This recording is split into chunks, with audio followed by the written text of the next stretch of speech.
All right, let's dive into an idea that is genuinely life-changing.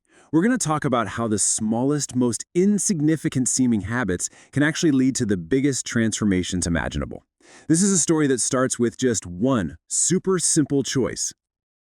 You know this feeling, right? We've all been there. We get this burst of motivation. We have these huge, grand ambitions. But the sheer size of it all just leaves us frozen. It's like the desire to change everything at once just guarantees that we end up changing absolutely nothing. So, to make this real, let's meet Michael. I have a feeling his story might sound a little familiar. He's got big dreams for tomorrow, but he's completely stuck in today. Just, endlessly scrolling on his phone, trapped somewhere between what he wants and what he's actually doing. Michael's list of goals was huge. We're talking join a gym, totally overhaul his diet, launch that startup he's been dreaming of for years. But each one of those goals felt like a mountain, and he was stuck at the bottom with no clue where to even take the first step. That gap between his ambition and his reality just felt impossibly wide. And this was the question just looping and looping in his head. It's the thought that kept him scrolling instead of doing. It's the kind of thought that can trap any of us in that cycle of desperately wanting change, but never ever taking that first step. But then, something clicked. Michael stumbled across this idea of atomic habits. And the whole concept wasn't about some massive revolutionary change.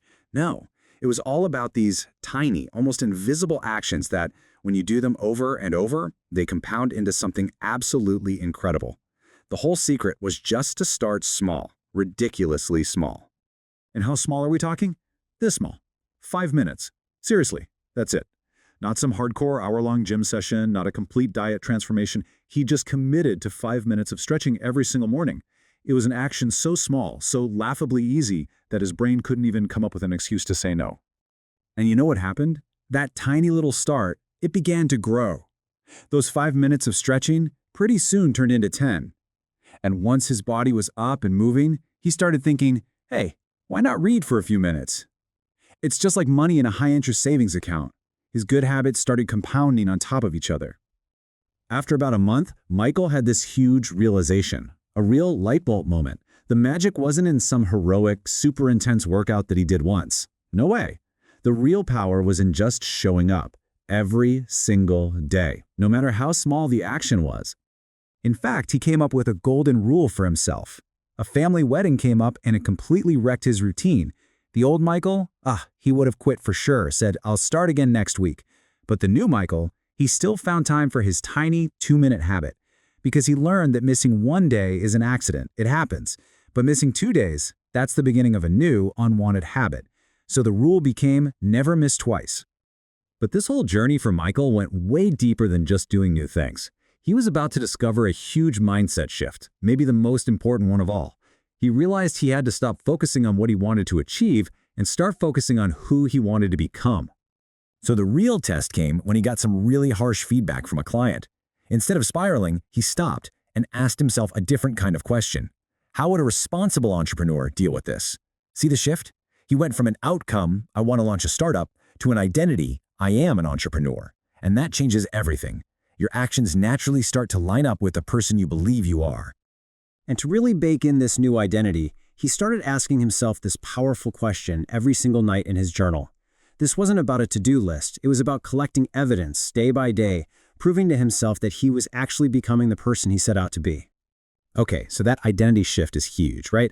But what about the nuts and bolts, the practical stuff? When Michael found himself struggling to make a new journaling habit actually stick, he turned to a concrete system, a real how-to toolkit for building better habits.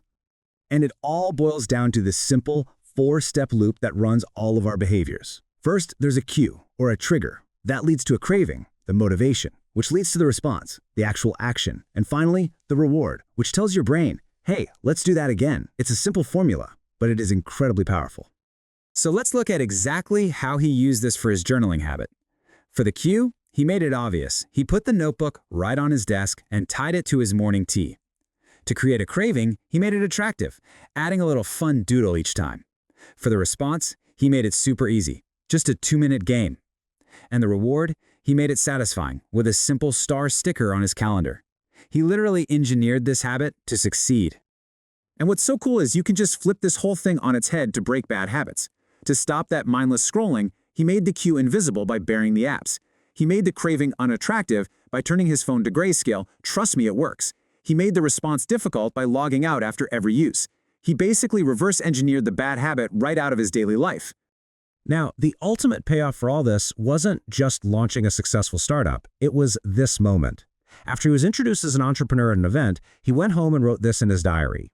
He hadn't just achieved a goal. He had become the person he wanted to be. The identity was finally real. But hold on. This whole transformation wasn't just about pure willpower. Michael learned there was another massive piece of the puzzle. He had to intentionally design his environment to make his good habits the path of least resistance. So, Michael had always struggled with meditation because his goal was just too vague. I should meditate more. So instead, he created what's called an implementation intention. His plan became crystal clear. I will meditate for 5 minutes at 7 a.m. in my reading corner. That specificity is everything. It removes all the guesswork and gives your habit a time and a place to live.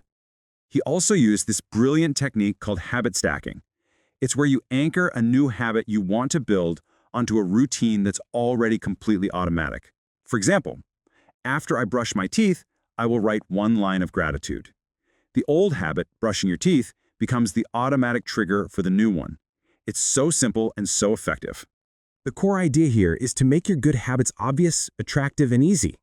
When Michael was struggling to stick with fitness, he didn't just try to force it with discipline.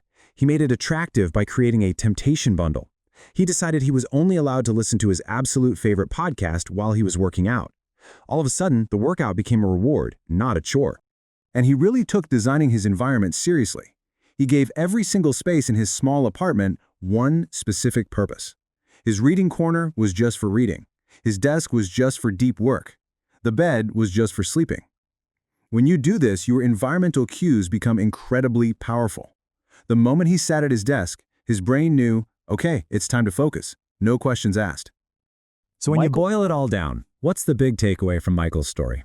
It's that real, lasting change is not some single dramatic event. It's absolutely not about being perfect. It is the quiet, cumulative result of all those tiny intentional choices you make day in and day out. And that, of course, brings us to you. Michael's story can be your story. So I'll just leave you with this one question to think about. Forget about changing everything all at once. What is the one tiny, almost laughably small thing you can do today to start your own journey of becoming 1% better? Michael